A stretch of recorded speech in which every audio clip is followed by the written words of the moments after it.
Bonjour et bienvenue sur une nouvelle vidéo sur ma chaîne YouTube, la chaîne du Frussien. Le Frussien, c'est moi Alexandre. Et sur cette chaîne YouTube, sur ma chaîne YouTube, je vous parle de la Russie d'aujourd'hui. La Russie d'aujourd'hui dans toutes ses réalités, toutes ses contradictions. Et de ma vie en Russie d'aujourd'hui, puisque j'habite en Russie depuis 16 ans, où je dirige un cabinet de conseil en ressources humaines et recrutement. Et où j'ai aussi une activité d'écrivain, de blogueur. Et depuis quelques années, j'accompagne les particuliers qui ont des projets en Russie, des projets avec la Russie par le biais de la Ruspatriation. La Ruspatriation, qui est un module que j'ai créé et qui permet de construire des parcours personnels et professionnels pour s'installer, vivre en Russie, pour réaliser votre rêve russe. Et à ce titre, j'ai écrit un livre blanc sur la Russie, un livre blanc gratuit, où je parle des réalités de la Russie d'aujourd'hui. La Russie d'aujourd'hui qui est un pays très contrasté, très peu connu et très mal connu en fait. Donc vous pouvez télécharger ce livre blanc gratuit, je mettrai le lien dans la description de la vidéo. Il est gratuit, vous pouvez le télécharger en PDF et le lire et me dire ce que vous en pensez. Et puis tous les mardis, je publie une newsletter qui s'appelle Rêve Russe, tous les mardis, où je parle des réalités de la Russie d'aujourd'hui, où je décris la Russie d'aujourd'hui, une newsletter pour vous aider à mieux comprendre la Russie d'aujourd'hui. Alors aujourd'hui, on est à Moscou, je suis bas de chez moi sur les bords de l'étang de Novospassky. Donc il y a le monastère Novospassky, derrière il y a un étang, c'est dans le quartier Taganskaya, c'est magnifique. Je vous incite à venir voir cet endroit peu connu de Moscou, des moscovites et surtout des touristes. Il fait beau, il fait froid, il fait moins 25 et la mairie vient d'appeler à pas rester longtemps dehors parce qu'on va avoir du moins 28, moins 30 ce soir. Donc il fait froid. Mais le Frussien lui, il s'est bien équipé. Gros pull en laine, col roulé, manteau très long, gants et bonnet et un peu de lumière. Donc quand on est en Russie, à Moscou en tout cas, ce dont on manque le plus c'est la lumière.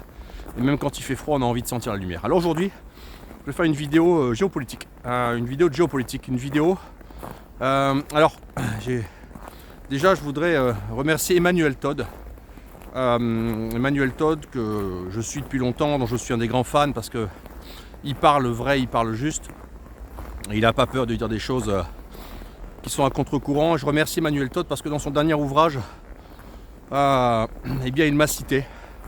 Il a cité mes analyses en fait sociologiques, électorales russes, notamment moscovites, qui font que, voilà, dans lequel j'expliquais que globalement, il y avait une espèce de comportement électoral des classes supérieures sociologiques russes a toujours voté contre le pouvoir et contre Poutine en fait.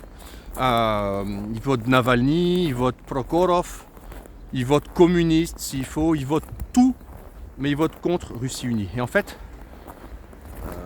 ça traduit quelque chose que Emmanuel Todd a très bien, à mon avis, défini, qui est que dans le système politique russe, la démocratie autoritaire qu'est le système politique russe, effectivement, le consensus c'est le pouvoir et les classes populaires. Et les classes, on va dire un petit peu, ce qu'on appellerait en France les bobos, ils sont exclus du consensus, majoritairement. C'est l'inverse de la France, où le consensus, c'est une espèce de mouvance politique oligarchique autour de Macron qui ne s'appuie que sur les classes riches, les classes aisées, les bobos. Et donc en fait, si la Russie est une démocratie autoritaire, effectivement, c'est bien dit, ça reste vaguement une démocratie. Il y a des lois qui sont prises qui vont dans l'intérêt de la majorité des classes populaires. J'avais discuté de ce thème en 2014, je crois sur LCI, j'avais été invité, je mettrai le lien de mon interview avec Vanessa Burgraff, je crois qu'elle est journaliste. Et j'avais expliqué ça, j'avais expliqué que la Russie n'est pas une dictature. C'est pas une démocratie comme la Suisse, certes, mais ça reste. Il y a des partis, il y a des élections, à l'échelon local, il y a des oppositions qui gagnent, il y a des grandes villes qui ont déjà été tenues par des partis d'opposition, etc. Donc, c'est pas une démocratie comme en Suisse, mais c'est pas une dictature. Et donc, la chose, c'est que si la France est devenue une sorte d'oligarchie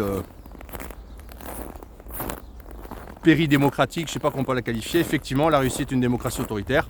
Mais la différence, c'est que les élites russes prennent des décisions qui vont en faveur du pays et qui globalement, les lois votées correspondent aux attentes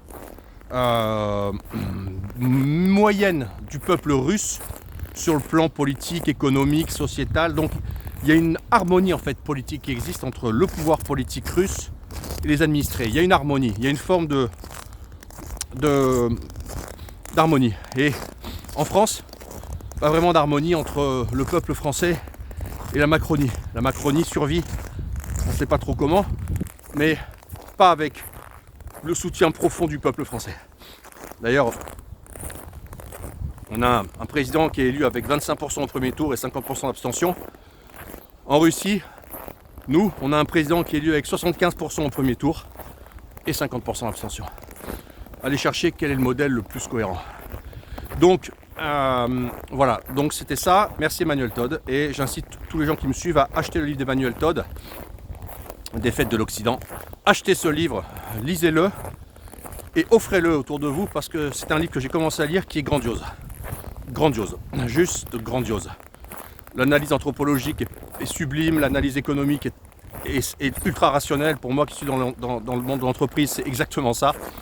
Et donc, j'incite mes abonnés et tous les gens qui me suivent à acheter ce livre et à l'offrir.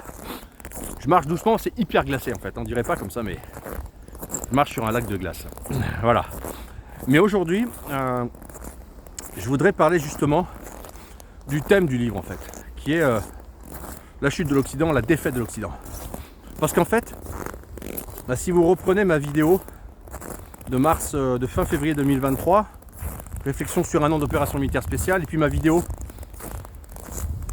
de septembre 2023, réflexion sur 18 mois d'opération spéciale, réécoutez-les, je mettrai les liens dans le descriptif de la vidéo, réécoutez-les, parce que c'est précisément ce que moi j'annonçais. C'est-à-dire qu'en fait, j'expliquais que la stratégie d'encerclement, d'étouffement occidental, d'encercler et étouffer la Russie, l'encercler, c'est-à-dire l'isolation politique et géopolitique, et l'étouffement par les sanctions, cette stratégie a échoué. Et en fait, c'est l'inverse qui est en train de se produire, c'est que ce à quoi on assiste, c'est des retournements phénoménaux. Et les retournements phénoménaux, c'est que c'est l'Occident qui est en train de, en fait, de s'isoler et de s'étouffer. Puisque, point de vue géopolitique global, eh bien on voit bien que maintenant le monde arabo-musulman, l'Asie, l'Amérique du Sud très neutre, l'Afrique très brute, tout le monde en fait considère la Russie comme un partenaire, un allié et observe ce que fait la Russie, ce que personne ne pensait qu'il était possible de faire, de défier l'Occident militairement, économiquement. Donc le monde entier observe la bataille que mène la Russie contre l'Occident américano-centré, et le monde entier considère la Russie comme un partenaire, voire un allié. Je ne parle pas des pays qui la soutiennent activement politiquement, comme la Chine, l'Inde, etc. Corée du Nord, Dubaï, l'Arabie Saoudite maintenant de plus en plus, etc. Donc en fait, l'isolement géopolitique aujourd'hui, il menace l'Occident, il menace l'Amérique, il menace la France. Je vais mettre derrière moi, ça sera plus beau. Il menace la France, il menace l'Union européenne. Et l'étouffement économique, c'est l'Europe qui est en train de le payer. C'est l'Allemagne, c'est la France, c'est l'Union européenne. Donc en fait, on est rentré dans une inversion totale. C'est les choses auraient dû dans un sens et elles vont dans l'autre. Et là, il y a une inversion totale. Et en fait, c'est ça qui va se passer. C'est qu'en fait, moi je ne pense pas que l'opération militaire spéciale s'arrête rapidement. Je pense que ça va durer encore tout 2024, sans doute 2025. Et peut-être que là, on va arriver à un épuisement. Un épuisement plausiblement militaire ukrainien, épuisement économique européen, l'Amérique restant le point d'interrogation. Mais la Russie, elle est en train d'accélérer, elle. Et le potentiel humain, industriel, militaire, il est plausiblement, il est encore énorme. Donc de toute façon, il va y avoir un moment où une des parties va lâcher et plausiblement c'est l'Ukraine qui va ployer. C'est l'Ukraine parce que elle n'est pas soutenue par des partenaires solides et fiables. Et donc en fait, ça va se terminer comme ça. Et en fait, à ce moment-là, eh ben on va s'apercevoir que il y aura, s'il y a une défaite de l'Occident, il n'y a plus que deux scénarios possibles, c'est un match nul avec la Russie, un match nul ou une victoire russe. Alors, moi je pense pas que les Russes vont rester au match nul et je pense pas qu'ils puissent se le permettre. Je pense qu'au contraire, on va aller à la victoire russe. Restera la question de savoir qu'est-ce que les Russes veulent faire de leur victoire. On rappelle le livre de Nathan Narochitska, que reste-t-il de notre victoire? Eh bien je pense que là, la question à se poser, c'est quelle victoire la Russie souhaite. Est-ce qu'elle va être d'accord pour une victoire à minima? Est-ce qu'elle a l'ambition d'aller jusqu'au bout et de reprendre toute la Nouvelle-Russie? Voilà, ça c'est un peu d'interrogation. Personne n'a la réponse aujourd'hui. Mais moi, je pense que les Russes iront jusqu'au bout. Parce que tout ça pour ça. Donc, de toute façon, les choses vont continuer dans ce sens. Et en fait, on ne s'en rend pas bien compte. Mais ce à quoi on assiste aujourd'hui, c'est sans doute un bouleversement fondamental en fait. Un bouleversement fondamental de l'ordre mondial. Et pour l'Occident, plausiblement, il va y avoir un nouvel enjeu maintenant. C'est d'accepter une victoire russe, même à minima, admettons, d'accepter une victoire russe sans que ne soit intégré par le reste du monde qu'il y a une vraie défaite occidentale. Et aujourd'hui, l'enjeu pour l'Occident, c'est pas de savoir si la Russie va gagner, c'est d'essayer d'éviter que ne soit intégré par l'humanité le fait que l'Occident a perdu. Et en fait, c'est ça. Il y a d'un côté ce que veulent faire les Russes, et de l'autre côté, il y a comment les Occidentaux vont faire pour sortir de ce qui est en train de se passer, parce que plus ça dure, plus ça joue contre eux. Et plus ça dure, en fait, et plus ça joue pour la Russie. Et ce à quoi on assiste, c'est ça. C'est qu'en fait, le temps, maintenant, joue pour la Russie. Et le temps joue contre l'Occident. Et ce à quoi on va assister dans les années qui viennent, c'est plausiblement une accélération de la chute de l'Occident. Oui, cette affaire ukrainienne, aujourd'hui, pour des raisons magiques, incroyables, moi que je ne comprends pas, elle crée une espèce de lien entre les pays occidentaux. C'est-à-dire que ils sont tous soudés là-dessus pour des raisons valeurs. Il n'y a aucune valeur européenne en Ukraine. Aucune. Ni Bandera, ni la corruption, rien. Les Ukrainiens, c'est des Russes. Ils sont contre la gay parade, conservateurs. C'est un pays très corrompu, beaucoup plus que la Russie. C'est un pays orthodoxe. Il n'y a rien d'européen. Rien. L'Ukraine, c'est pas l'Europe. C'est pas l'Europe. Et il n'y a pas de valeur européenne en Ukraine. Ça n'existe pas. C'est un narratif inventé, complètement faux. C'est une fake news qui a été créée pour hypnotiser les populations européennes, notamment la population française, les hypnotiser et effectivement s'en servent les gouvernements européens pour quelque chose que moi je ne comprends pas, qui est en fait de faire la guerre à la Russie. Mais il n'y a aucun enjeu européen. Il n'y a aucun enjeu européen là-dedans. Aucun. L'Ukraine, c'est pas l'Europe. Et la victoire russe, en fait, vous avez la petite fille qui est là-haut qui est en train de va descendre en luge. Donc en fait, il n'y a pas du tout d'enjeu. Voilà, elle glisse.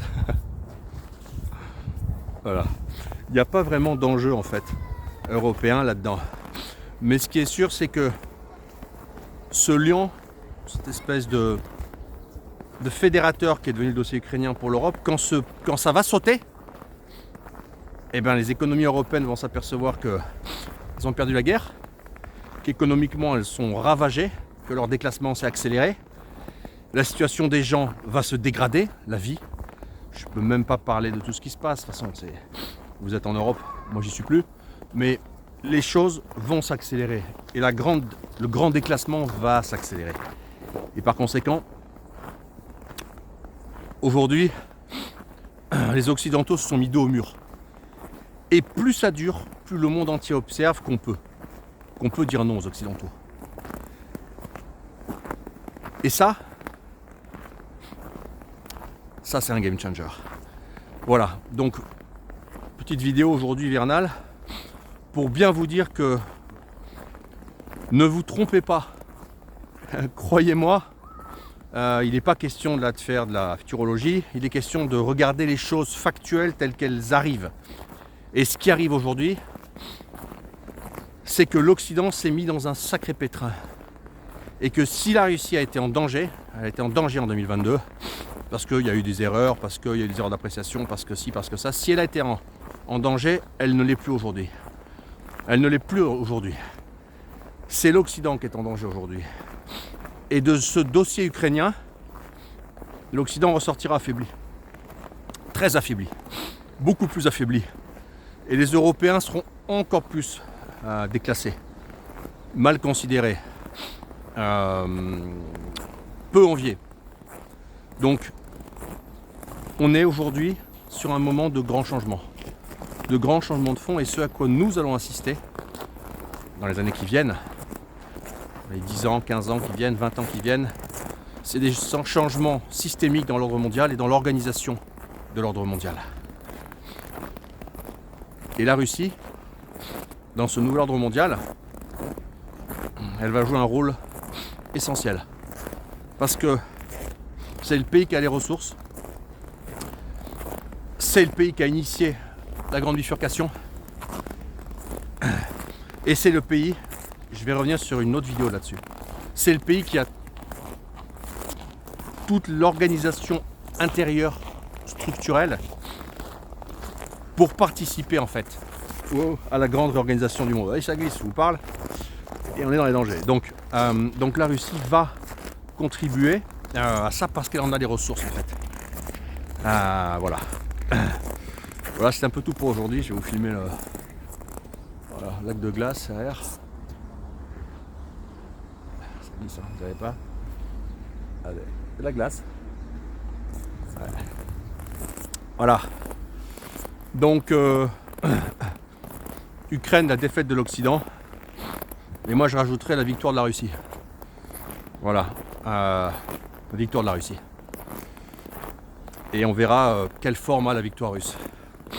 Mais, chose est sûre, c'est que le système économique européen a morflé, que la machine médiatique autoritaire française qui a menti depuis 2 ans, rappelez-vous ce qu'ils vous ont raconté.